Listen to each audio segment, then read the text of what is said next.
الحمد لله رب العالمين،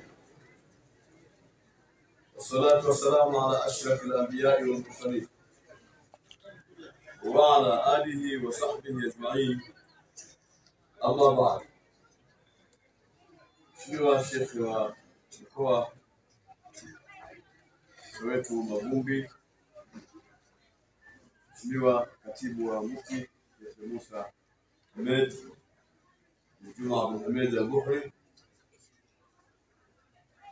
Mheshimiwa Sheikh wa wilaya ya Urambo, Mheshimiwa mashekhe kutoka mikoa mbalimbali, kutoka mkoa wa Katavi, Kulukulu, wetu Sheikh Kabeki kutoka Mwanza, Sheikh Mlewa Shaabani kutoka Kilimanjaro, Sheikh Isa Nasoro kutoka Singida, mashekhe wote wa wilaya mliokusanyika hapa, makadhi mliopo, makatibu mliopo, wenye viti mliopo, mashekhe wa kata mliopo, viongozi wote kwa ujumla mliopo, kata, wilaya na mkoa, mwenyekiti jumuiya ya kina mama na katibu wake, ngazi ya mkoa na ngazi ya wilaya, kina baba na kina mama, na ugope itifaki sijika la wakati na bado tuna safari. Niseme tu assalamu alaikum wa rahmatullahi wa barakatuh.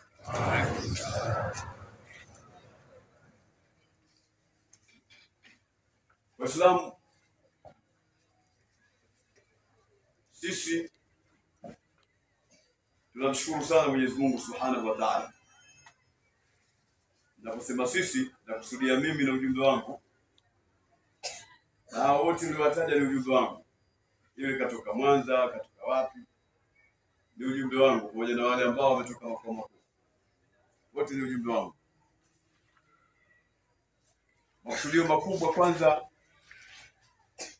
ya ziara yetu hii ni kuwatembelea nyinyi Waislamu na wananchi kwa ujumla wa eneo hili na mkoa wa Tabora pamoja na wilaya zake, kama hii ambayo sasa hivi ni wilaya ya Urambo. Tuko hapa, makusudio makubwa kwanza ni kutembeleana na kusalimiana, ndio jambo ambalo ametueleza Bwana Mtume sallallahu alaihi wasallam, na mwezi wa kuelezwa habari za Mtume ndio umeshaingia. Khatibu alikuwa anatukumbusha hapa kuhusu historia ya Mtume Muhammad sallallahu alaihi wasallam. Mwenyewe amesema ayuhan nasu afshu salam wa at'imu at'am wa sallu bil-layli wan-nasu niyam. Asema enyi watu nyinyi, itangazeni salamu, salimianeni, amkianeni popote mlipo. Itangazeni salamu, salamu ndio amani, salamu ndio hakika ya mambo. Mtume sallallahu alaihi wasallam anataka tusalimiane. Ndio maana ziara yetu hii, moja ya madhumuni yake makubwa kwanza kusalimiana, kujuana, kama mwenyewe Mtume sallallahu alaihi wasallam alivyofundisha. Kwa sababu gani Mtume amesema salamu tuitangaze, na ikawa ni sunna kutoa salamu, lakini ni wajibu kujibu. Mtakwambia assalamu alaikum wa rahmatullahi wa barakatuh, yeye kwake ni sunna, lakini kwa wewe unaotakiwa kujibu kwako ni wajibu, sio sunna tena. Ndio maana ikawa imekatazwa salamu katika baadhi ya sehemu, haitaki kutolewa. Wakati darasa zinasomeshwa hutaki kutoa salamu, wakati watu wanakula hutaki kutoa salamu, kwa sababu utamuingiza kwenye wajibu yule anayekula akuitikie, ingawa wewe unayotoa ni sunna na chakula hakitakiwi kuingiliwa na kitu. Ndio Mtume sallallahu alaihi wasallam akawa ametufundisha ustaarabu wa kutoa wa kuamkiana, na maamkizi yenyewe ni mazuri sana. Ni kusema assalamu alaikum. Ukisema assalamu alaikum unapata 10. Ukiongeza wa rahmatullahi inaingia kwa nyingine 20. Wa barakatu inaingia kumi nyingine 30. Ukisema maghfira tu inaingia kumi nyingine 40. Hakadha wa halumma jar. Sallu ala nabi. Kwa hiyo ni tamko ambalo linaashiria amani. Na sisi tunatakiwa Waislamu tuwe watu wa amani. Kwa hiyo sisi Waislamu kumbe tumefundishwa amani muda mrefu. Muda mrefu sana. Hata haya mahimizo ya amani duniani yanayozungumzwa haya yamekuja baadaye. Mazungumzo haya yametanguliwa na mafunzo ya Uislamu na mwongozo wake juu ya swala zima la amani. Ndio maamkizi yakawa ni maamkizi ya amani. Amani ishuke juu yenu. Assalamu alaikum. Amani ishuke juu yenu. Na wewe unamrejeshia vile vile wa alaikum salam. Na juu yenu nyinyi pia amani ishuke juu yenu. Haya maamkizi ya kutaka kuonyesha amani, utulivu, mapenzi, mshikamano na umoja. Tamko hilo moja. Na unapomwambia mtu assalamu alaikum wa rahmatullahi wa barakatuh, haibaki tafsiri tu. Ile maana ya amani ishuke juu yetu peke yake. Maana yake ni tahqiq. Ni kutaka kumhakikishia yule mtolea salamu kwamba yuko katika amani. Unaposema assalamu alaikum wa rahmatullahi wa barakatuh, tafsiri yake bwana wewe uko katika amani. Huna shahida mimi sina shahida wewe. Nimekuweka katika mtu ambaye uko katika amani, nafsi yako iko katika amani, mali zako ziko katika amani, wanao katika amani, kila kitu chako kiko katika amani. Unahakikishia katika tamko la assalamu alaikum. Na yeye anakuhakikishia vile vile kwamba hata mimi niko hivyo hivyo, wewe pia nafsi yako iko katika amani, mali zako ziko katika amani, wanao katika amani, kila kitu kilichokuzunguka kiko katika amani. Unamwambia wa alaikum salam wa rahmatullahi wa barakatuh. Ndio maana pepo nasema da'awahum fiha subhanakallahumma. Ndio dua ya pepo, subhanakallahumma. Umetakasika na mawe wewe Mola wetu wa haki. Ndio dua ya peponi. Lakini watahiyatuhum fiha salam. Lakini maamkizi yao watu katika pepo ni tamko la salam. Peponi hivyo. Maamkizi yake ni tamko la salam. Elewa kwamba katika pepo kuna kila kitu. Fiha kullu ma tashtahi anfusuhum. Yani anfusul mu'minin ad-dakhilina fil janna. Kila ambacho wao wanakitamani katika pepo wanakipata. Na wenyewe haviji katika njia ya tabu kama kufuata kule fanye hivi, hakuna katika pepo. Ukisema kitu hicho nishakuwa mbele yako. Nataka chakula hicho. Nataka chochote hicho. Kuna mabwawa ya kuogelea, kuna kila kitu. Na ukiingia kuogelea, una wasiwasi wa mamba, una wasiwasi wa kenge, una wasiwasi wa nyoka. Salamu ni amani. Lakini bado maamkizi yake ni kusemaje? Assalamu alaikum wa rahmatullahi wa barakatuh. Mtume akasema afshu salam, itangazeni amani, salimianeni, kila mmoja amhakikishie mwenzake amani. Mafunzo haya Waislamu tunapeleka wapi? Anatokeaje mtu anavunja amani? Anatokeaje mtu anaharibu mazingira? Anatokeaje mtu anakuwa shupavu, anakuwa na ujasiri wa kuweza kuwavunjia wenzake amani, kuwavunjia wenzake utulivu? Hali ya kuwa mtume wake Muhammad sallallahu alaihi wasallam amefundisha amani mwanzo kabisa, na Qur'ani nzima imezungumza mambo ya amani. Hata wale watu wa peponi watakapoingia peponi hawataingia tu hivi hivi. Na ndio maana katika kukaribisha unapokuja wageni mahali papo, lazima wakaribishe kwa shangwe, wahakikishie amani, waweke ndani, wakae. Ni watu wa peponi na wataambiwa wakati wa kuingia, udkhuluha bisalamin aminin. Udkhuluha bisalamin aminin. Marhaba. Ingieni katika pepo kwa amani na kwa salama. Ingieni katika pepo kwa amani na kwa salama. Sasa pepo yenyewe ina amani. Hakuna vitu vya kudhuru, hakuna vitu vya kuudhi. Hii amani na salama inaletwa na nini Mwenyezi Mungu hapa? Kila kitu kiko katika pepo. Kila kitu kipo. Hakuna vitu vya kuudhi. Hata nzi hamna. Hakuna nzi, hakuna mbu, hakuna mende, hakuna komba mwiko, hakuna matuta, hakuna kitu chochote, hakuna nge, Hakuna wasiwasi umekaa mahali kwamba huwa hawezi kujambwa kaniuma, hawezi kujamge kanigonga. Hakuna kitu namna hiyo. Pepo hakuna mtu namna hiyo. Hakuna kamasi, hakuna makohozi, hakuna kwenda haja kubwa, hakuna kuja haja ndogo. Vyote hivyo ni maudhi. Tumekaa umepumzika mara tu kwenda kusumbua, watakiwa uende chooni. Si maudhi hayo. Tumepumzika, watakiwa uende haja ndogo. Si maudhi hayo. Tumekaa kidogo umepata mafua, tayari unataka utoe kamasi. Hayo ni maudhi, yote ni ghasia, udhiwa maana yake wa hufati dunia bil makari. Ulimwengu umezungushiwa mambo ya kuudhiudhi tu, mambo ya kuchukiza. Mara kamasi, mara ubongo, mara kichwa, mara nini. Kuonesha kwamba si mahala pa kukaa. Ulimwengu si mahala pa kukaa. Fal harithu ghabi. Mwenye kuupopia ulimwengu ghabi ni mpumbavu. Kadwa hiya dunia Allah na tawaifa wa qabaila fal harithu ghabi. Ulimwengu umepoteza makabila mengi sana na umepoteza mataifa mengi sana. Basi fal harithu ghabi. Mwenye kuupopia ulimwengu mpumbavu huyo. Mmejaa chuku na ghasia chungu mzima. Mambo ya kuudhi chungu mzima. Lakini bado pepo haina maudhi, haina chochote. Haina chochote. Ni raha tupu. Ni raha tupu. Na ndio maana siku anapokuwa muumini anatembelea muumini mwenzake peponi, lakini labda pepo yako wewe ni daraja ya juu zaidi, asije akapata ghera, akapata kwamba mwenzangu kumbe ana pepo nzuri zaidi ya daraja ya juu kuliko mimi. Wakati anakuja kutembelea na wewe Mwenyezi Mungu anakutia ilhamu. Mnatoka mnakutana nje. Kuna mkipu bize pale kwa hawezi kuingia ndani, akapata maudhi. Kwa mtume. Akaona pepo yako bora zaidi ya Mungu kumbe ile. Sikuswali kidogo. Wewe mwenyewe unaswali kidogo, unataka unataka amani, wewe unataka fujo. Unataka unataka utulivu, Mwenyezi Mungu ameamrisha watu watulie, wewe unaleta fujo. Unaleta fujo katika nchi, unaleta fujo barabarani, unaletea fujo watu msikitini, unafanya fujo katika madrasa, unagombea ukubwa, unagombea nini?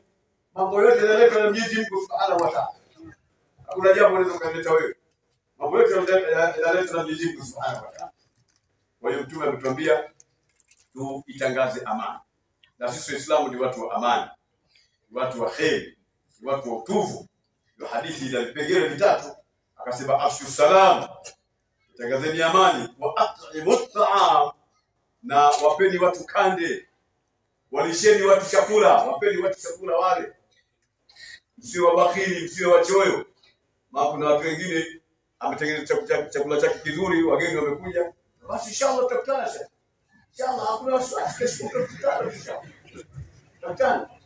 Ambia mkewe anaweka chakula chetu hicho kinatufaa sisi wenyewe. Ataka kale peke yake. Tunasema tuibu taam. Walisheni watu chakula, wapeni watu chakula wale. Ukarimu. Uislamu unafundisha ukarimu. Uislamu lazima uwe mkarimu. Mtume sallallahu alaihi wasallam alikuwa karimu kiasi kwamba anatoa kila kitu mpaka anapokuwa hana kitu. Alikuwa hana kitu. Kutokana na ukarimu. Uislamu atakiwa awe mkarimu. Uislamu atakiwa awe mchoyo. Uchoyo ni sifa za watu wengine. Sio sifa ya mtu ambaye amesema ashhadu an la ilaha illa Allah wa ashhadu anna hiyo sio sifa yake. Sifa ya ukarimu. Watu taam, wapeni watu chakula wale. Sasa kitolewa chakula hapa kikala, kuna mijitu mingine mijinga wale Waislamu kupenda kula. Wametushinda wenzetu. Wanapenda sana kula wale. Sasa tufanyeje? Uko peponi sasa watu wakulu washrabu hani'an bima aslaftum fil ayyamil khaliya. Ya Allah. Wanaambiwa watu wa peponi wale, kulu, kuleni mtakavyo. Washrabu na kunyweni kila kitu. Maji mazuri, majuice, nini? Allah. Uislamu sio namna hiyo bwana. Ndio maana lazima tulime, tufanye kazi, tuweze kula vizuri. Tuweze kunywa vizuri. Tule ya ayyuhalladhina amanu kulu min at-tayyibati ma razaqnakum. Kuleni katika vitu vizuri tulivyowapa. Enyi Waislamu wenye imani kamili nyinyi. Kuleni katika vitu vizuri ambavyo sisi tumewapeni nyinyi. Yaani mimi Mungu nimekupeni nyinyi hivyo vitu. Matikiti, ndizi, machungwa, mchele, sika sana, mchele mzuri, wa nazi, wa nini. Kuleni vitu vizuri, nyama, samaki. Sitie mtu hapa wali, mi wali mimi kula hata mimi wali. Wewe walingani mjinga. Mjinga tumekaa kila kitu kwa sababu wale ni maziwa. Muda mimi sitakuza. Ndio kwa Mungu. Ndio kwa mtume. Kula upate nguvu, uweze kufanya sana usiku. Kipande cha mwisho cha hii hadithi yasema wasallu bil-laili wan-nasu niyam. Salini usiku wakati watu wamelala, wewe unaamka unasali. Ya salam. Unafanya ibada. Kama huna nguvu utawezaje kusimama? Na nguvu utazipataje kama huna chakula? Ndio mtu akisema at'imu ta'am. Anaonyesha umuhimu wa chakula hivi. Ili uweze kufanya ibada zaidi. Ni taratibu za kula tu zimepangwa, unatengeneza taratibu za kula. Uislamu unasemaje katika kula? Uislamu unasema mtu akila ile chakula chake anagawa tumbo lake, anatengenezea taratibu tatu, yani maeneo matatu. Kuna eneo la chakula, kuna eneo la maji kinywewa, na kuna eneo la kupumua. Hapo tu ndio Uislamu umefundisha. Kwamba kula unapokula, lakini uweke nafasi ya kunywa maji. Kunywa maji unapokunywa, lakini weka nafasi ya kupumua. Usitie chakula kikawa kimejaa mpaka sehemu ya maji imejaa chakula, sehemu ya kupumua imejaa chakula. Watu wetu tu. Hatakiwi. Fa in kana la mahala fa thuluthun li ta'ami wa thuluthun li sharabi wa thuluthun li nafasi. Ikiwa hapana budi lazima mtu ale sana, basi thuluth moja iwe ni kwa ajili ya chakula chake, thuluth nyingine kwa ajili ya kinywaji chake, thuluth nyingine kwa ajili ya kupumua kwake. Au ni mafunzo ya Mtume wetu Muhammad sallallahu alaihi wasallam. Ameligusa na khatibu hapa, ningetaka kuzungumza sana hapa maneno juu ya Mtume Muhammad, lakini haya machache yanawatosha. Na nakusudia amani, nakusudia ukarimu, nakusudia kufuata mafunzo ya Mtume Muhammad sallallahu alaihi wasallam, na nakusudia watu wafanye ibada sana, watekeleze faraidh, wasali sunna sana, wamche Mungu sana, wafanye ibada sana. Mtu kama afanye ibada anakuwa yuko mbali sana na Mwenyezi Mungu Subhanahu wa Ta'ala. Kwa turudi kwa Mwenyezi Mungu Subhanahu wa Ta'ala. Baada ya kuzungumza hayo, niwahimize na kadhia tu saa. Kuna current issues ambazo tunazo sasa hivi. Leo nimeona pale kama kuna watu wa chanjo.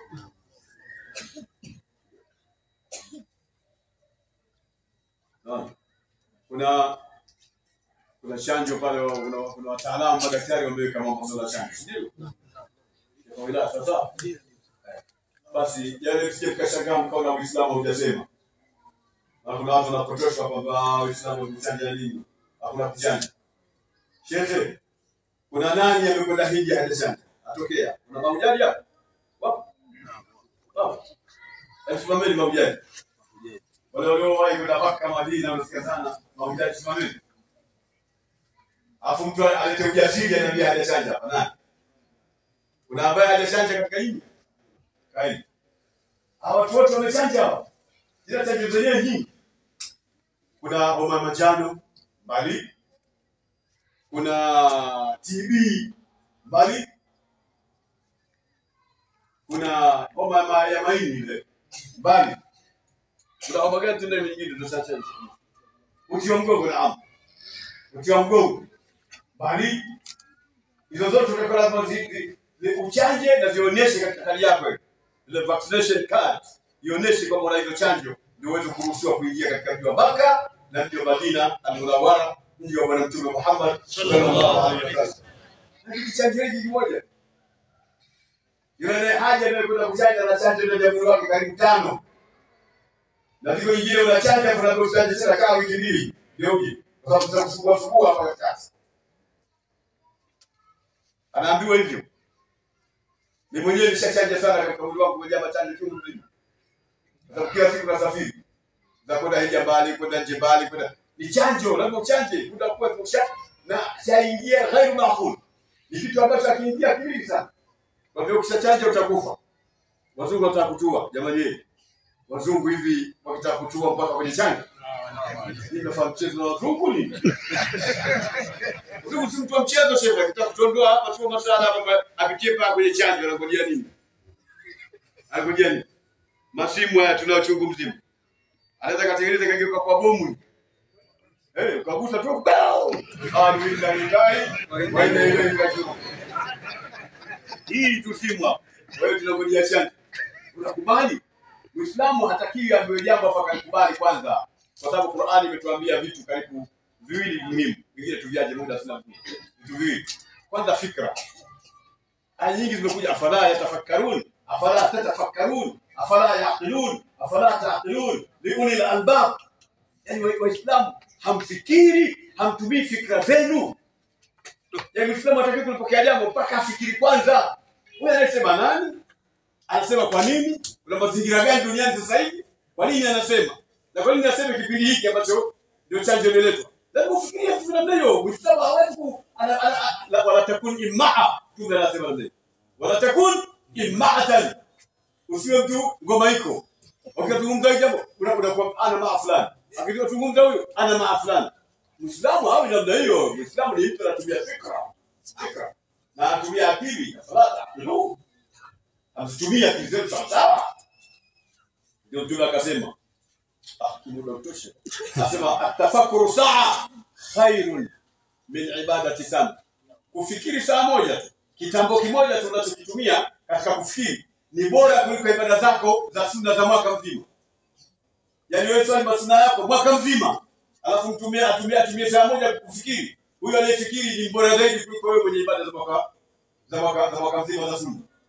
Kwa sababu gani? Kwa sababu kufikiri kutakupelekea kwenye ukweli, na kwenye hakika, na hata ibada zako zitakuwa za hakika zaidi. Sasa unaambiwa kwamba ile unajua atakuwa ukiweka hapa block inawaka, ukiweka kitu gani.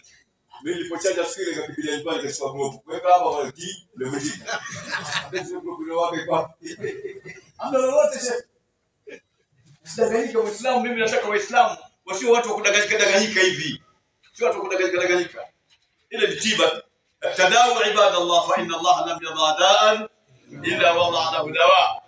Wa fi riwaya alima man alima wa jahila man jahil. Tizama ليل الأوطار شرح منتهى الأخبار من أحاديث سيد الأخيار سيدنا محمد الشوكاني afadhilie ya hadithi kwamba jifanyeni dawa yenyewe wajua Mungu, msikae tu hivi, fanyeni dawa. Na Rasul atuambia istamil himya wakati almarad, tumieni miko, jikingeni wakati wa kuumwa. Sisi tunamwona rais anazungumza vitu vya ajabu, serikali inafanya jambo la ajabu, inafanya jambo la ajabu. Serikali sio sisi, kwa serikali ya mwingine bwana. Rais wetu sisi amezungumza jambo la kutuletea nafuu ili wananchi wawe na afya nzuri, waweze kujikinga na maradhi, tuendelee na kujenga nchi na tuendelee na ibada zetu kama Waislamu na kama watu wa dini, tuendelee na ibada zetu. Kwa hiyo ni vizuri, naona kule Katari tulizungumza shirika kuu kwa. Tumezungumza kule kuhusu mambo ya dai. Baada ya pale watu walikwenda wengi mpaka dawa zikaisha kwenda mtaani. Inaonekana watu walielewa baada ya kuzungumza. Kwa hiyo naomba Waislamu tusidanganyike. Pamoja na kwamba ni swala la khiari, lakini khiari tunaangalia. Ngoja nikwambie jambo moja, kila mmoja anajua sura. Katika sura Al-Duha, Mwenyezi Mungu anatuambia msemo unamwelekea mtume. Lakini matumizi ya hukumu ya msemo ule yanaenea kwa Waislamu wote na watu wote. Mwenyezi Mungu anamwambia mtume walal akhiratu khairun laka min al-ula.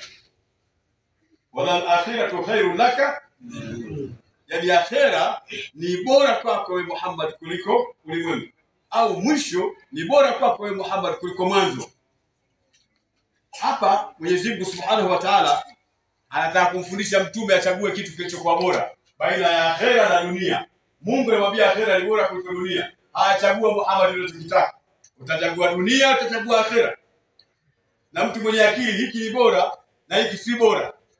Wewe utachagua nani Muislamu? Ndugu zangu wote tuliohudhuria hapa, Waislamu na wasio Waislamu, utachagua kitu gani katika baina ya kitu bora na kitu bora? Bora. Sasa kuchanja ni bora.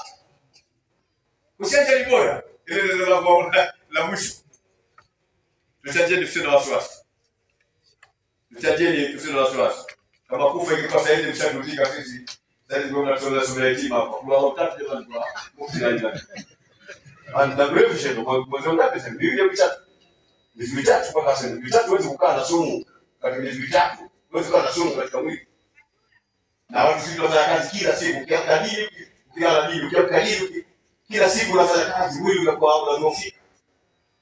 Lakini tuko mpaka sasa hivi tunafanya kazi za dini.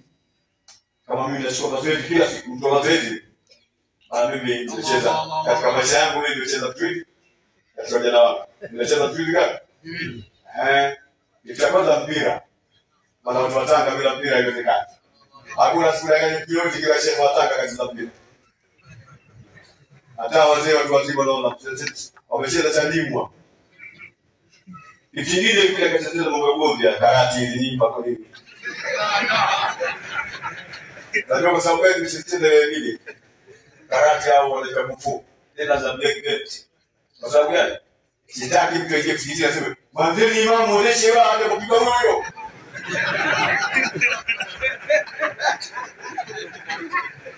Na kusekesheni siku moja Tanga natoa mawaidha. Akatokea kijana mmoja akazunguka kule kama tulivu. Neka aje apate nafasi hapa nipige kibao. Sasa sababu mjanja mshamjua kule wakati wake hivi.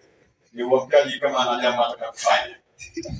Basi kama shaka mimi napiga vitu tu napiga mawaidha na nini. Alipofika karibu kaambia, "Bwana mdogo, rudi sehemu kapumzike. Ukifika mita moja tu, mali utatafuniwa."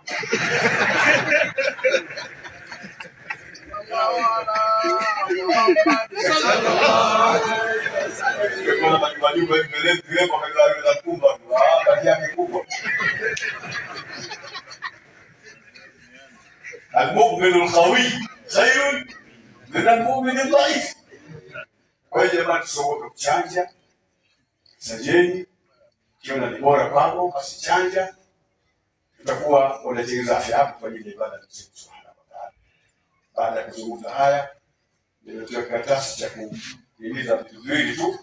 Kwanza nimetoa mjadala maarifi hapa ambayo lengo lake limekamilika na mambo yake yapo. Ili tutalifanyia utaratibu na mashehe wa wilaya pamoja na ustadi aliyoko hapa kupeni taratibu za mambo ya Darul Maarif. Sheikh Musa alikuwa ndio kazi yake. Lakini kuna ile BAKWATA online academy. BAKWATA online academy. BAKWATA online academy. Ndio ndio kesho. Naam. Mimi nimetoka mwaka 2015 nilipoingia katika nafasi. Biliona urambo hivi. Sasa nilikuwa na nafasi ya sasa. Ndio ofisi kwa BAKWATA sasa. Soleni mtume. Sasa hii BAKWATA online academy tumeianzisha pale katika ofisi ya mufti na tukamkabidhi katibu wa mufti kusimamia simamo la BAKWATA. Huyo ni Sheikh Musa Hemedi ndio anasimamia hiyo BAKWATA online academy. Pia na bwana hapa jumbe bagwani kama usatawala na wengine ambao wapatie profesi kwa ajili ya kutaka watu wasome mambo ya utawala bora. Wajue yeye muogopi kama kusoma utawala bora, watakuja watu hapa msikitini wataanza kusema huu msikiti bwana hauna management. Hauna management, lakini anasema hivyo kaachishwa juzi kazi. Ndio ana cha kufanya hata kule msikitini anasema kwa management ametoe nini ndio kwa viongozi bwana. Na Kiingereza kingi management you know the meaning. Usitukishe na Kiingereza bwana. Ndio dhaifu ya Kiislamu. Sasa hii BAKWATA online itafundisha kila kitu. Pamoja na mambo ya tehama. Nafundisha kila kitu. Hicho Kiingereza kitafundishwa, Kifaransa kitafundishwa, Kichina. Bila mnajua yule mtaalamu yuko walipo China kana. Nikamwambia lakini pia tutasoma na lugha kubwa. Wao baita. Hiyo ni nchi sana. Lakini lugha za kimataifa zitasomeshwa pia. Na mambo haya ya tehama, mambo ya utawala. Nadhani wako watu Tabora hapa wamesoma. Na tunaye kijana ambaye anasimamia masuala ya tehama hapa. Tuna wasiwasi wengi msimamizi wetu mkuu wa masuala ya tehama katika kanda hii. Sio mbele kule. Hatukuwa na nafasi bila kumpa sema kwa sababu muda ungepewa mkono tunakuingia sehemu hii. Lakini huyo hapa ndio nataka muone huyu. Ndio mwenye maelezo ya ukamilifu juu ya swala lote linalohusiana na BAKWATA online academy. Ili kuamsha elimu katika upande wa Uislamu. Lakini tunamruhusu hata sio kwa Muislamu tutasoma, anasoma tu elimu. الحكمة ضالة المؤمن أينما وجدها أخذها. Kwa hiyo huyu ndio mwakilishi wetu wa kanda hii kuhusiana na masuala haya ya Mapata Online Academy yanayoendea katika Mapata Online Open University ambayo wanakuja mtaalamu kutoka nje. Wakati sisi tutakuja huku ndio kama jina yake tumeangana naye amerudi. Huyu ndio alikuwa msimamizi wa mambo yote wa kanda hii. Na tumepata natija kubwa na wanafunzi wengi Tabora, mwitikio wenu mkubwa. Na unasoma wewe online. Yaani pale ulipo unasoma, unaja kuangaisha. Unachajia kidogo, unasoma. Shamalizo unachukua jina lako unakwenda kulipa. Soma kwa internet kwa madarasa kwa nini? Wewe atakuelezea vizuri maelezo yake tutachukua kwa shekhe. Na maelezo kwa shekhe wa mkoa na shekhe wa wilaya. Baada ya kuzungumza haya, baada ya kumaliza haya, ninaambiwa msikane bila kufanya dua. Naona tufanye dua ili tuweze kuombea. Nyinyi tuombee sisi kama wageni na sisi tunatembea nyinyi kama wenyeji wetu. Yesu atengeneze Uislamu wetu, atengeneze dini yetu, kabla katika aina mbalimbali. Mwenye tukaburi, wakabali kundi suri, wa maamuri, wa sanati shuhuri, dhahira, wa batina. Al-Fatiha.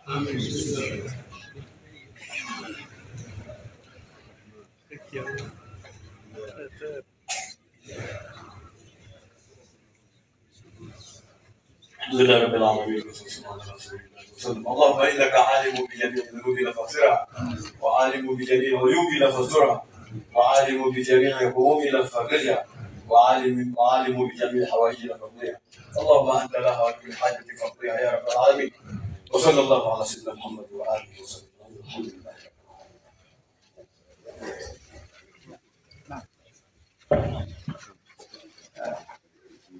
Zawadi ya Mheshimiwa Mufti amepewa lita 10 ya asali na Waislamu wa wilaya ya Urambo chini ya Sheikh Zain.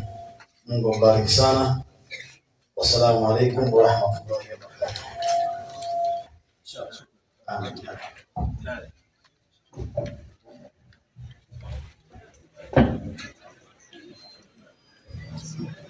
Alafu baada ya hapo ndio tutaendelea inshallah.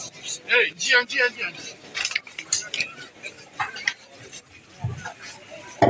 Tunaomba njia.